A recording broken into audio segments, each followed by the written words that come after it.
hormatly mehmanlar. Bugünkü doğulan günü bolýan gydymyzyň doğulan gününi gutlamana Ferhat Jumayev gelipdir. Hani el sarpýat. Saatlyk şowguna ne berekella. Aynı giz, aynı giz Pertevim aynı giz Pertevim aynı giz İntizarım aynı giz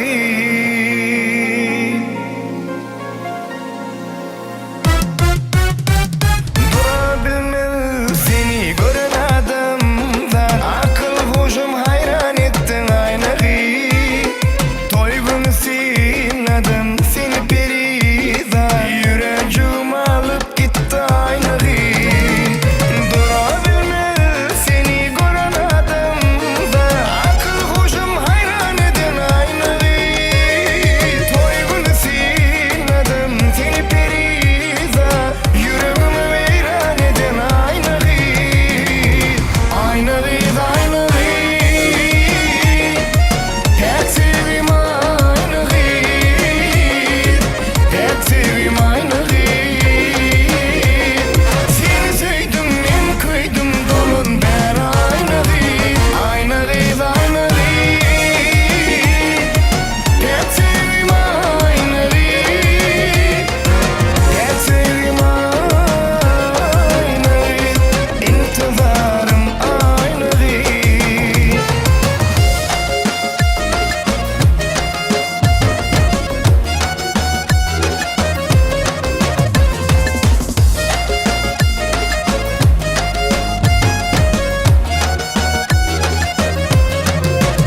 çırağını yak. Berdi, yaptı ya. Devam, bur.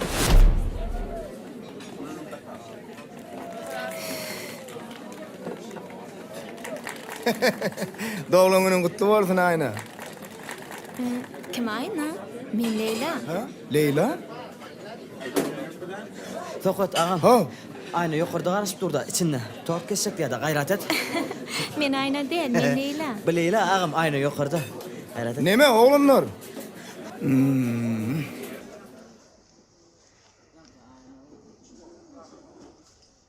Ayna giz, ayna giz.